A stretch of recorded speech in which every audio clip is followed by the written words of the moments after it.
arvi tedim tong lo na ngai Christus nga kong i thulap thu zui nu la paul na te tu ni Isaac lai siang thoin ma ku gel hiya alian khatane u som ni la khat pan som ni la giat dong ai hi to lai mun abang ki mu kha hiam chi le to pa jesu ki khop na mu na pasien thu a hil na thu nei na to hil na le to lai mun na khanin khat atai khiat sak na te sim khai ki khop na mu na to pa jesu na thil na te to ki khop na mu na om mi te na zak chiang ina mu chiang in lam dang sama ma hi bahayam chile ama pen lai sen ho siam te bangin again hilowa thunei na tak pi to ahil na te amu hiao hi lai sen ho siam te na hi le thu again chiang in lai sen ho mu na to bang chi hi ai zong in lai siang thui lu sunga to mi pa in to bang chi hi chi te reference te pi ai na thu again hui ayana to pa je so hi le to bang te nei loin gen te nai na tu ge na te ya mi zong khal te na thu pa nga hi bahayam chile pasian in amau te enim na peding hi chi te huama reference ball na om loin ama mai na again a hi na thu nei na tu gen na lai sen mun kha so eleng zong to lai mun na ke in lampi thu man tak le nun tang na hin china ama pen thu nei na to thu gen na mang pawen gen ning sileng tat person again loina first person ke in china te to thu again ai manin aza angai mi te na lam danga sa hi toy manin amai thu nei na pen amai mu na amai zak na tung to na gen a hi manin mi te na angai te na lam danga sa hi ama na mu na zak na kwi pan mu hiam za hiam chile ama pen pasien tapa ming swana ongla a hi manin pasien hi na to apai lungsim te thei a hi manin aman thuni na to again thei a hi hilai mun lai sen mun na alam nang khara bang omiam chila to ki khop na mun na thakhat thuin khanin mi khat ong hi china tuni izak ingai lai sen ma kui nang gen hi to khanin lut chi mi khat jong pen ama jong pen ki khom na om mi khat a hi to khanin lu tak chena khanin in zong pen to pa ji su pen ko hi hiam nazaret ko mi nang ko kianga bang hi diang pai ni hiam nang pen pasian mi siang tho nei lam kong theu hi china to pa ji su identity ki chi amai nun zia pian zia te khanin te jong na the hi ayana to pa ji su na khanin kianga bang gen hem chile paunon ke la ama kyang pan pai hia in china khau takina atai tak chiang na to khanin jong pen to mi pa sung pa mi pa pen kisat sak go mangina ok bi hat ong ge ga sakin to ting to pai san hi chi hi thula teng zak chiang ina mi pi pe na lam nang sai hi bang mi pen bang dan hiam a thil chang jong pen thune na to thu hil in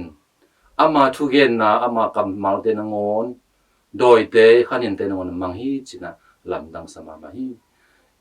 hilai san mun san et tak chiang na to pa jesu eite ma bangin ming suana ongla khangina ama kam malte tung tonina doi te no ngonina thu ma hi manina pasian a hi na jong hi lai muna imuthe hi toy mane e biak amai anong zui e christian te to pa jesu pen ama pen mi mo hiloin nazat khomi hilei tung nun tang na so ming suana ongla khang pasian so na jong anei mi hi na khat ite na imuthe hi toy pol pin zong to pa ju supen ming suana pasien suana namni anei china ite na ibiak ma bangin to pa ji suina khalam sang bekina ite khan wa khiloin ite china na dam pumpina na te zong ai zong ina doi mang pai ong bol sian na doi mang pai ong su sian na ong gop na te zong pen to pa ji suina kamal to e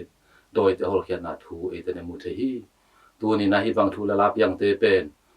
ki khop na muna in sunga biang na in sunga doi lut khanin lut khat jong pen to pa suna hol ke the hi toy man na ei Christian tang na so pasian de na bangai gam ta di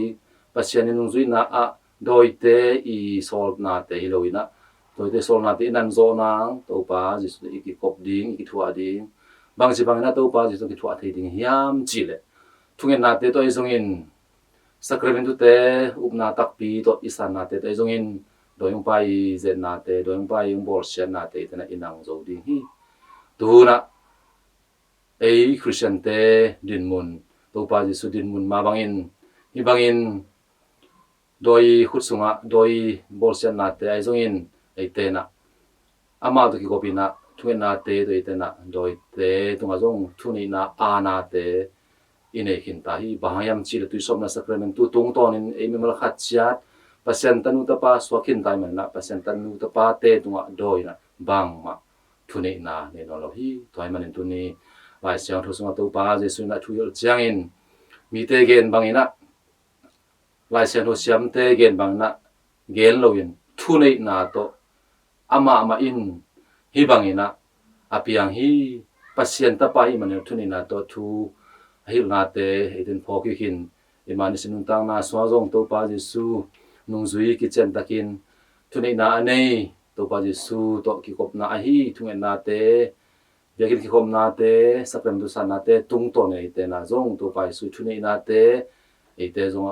iten zong thuni na te ama te ki zom leng anei zo ding te hi toy man na e mai Christian tang na sunga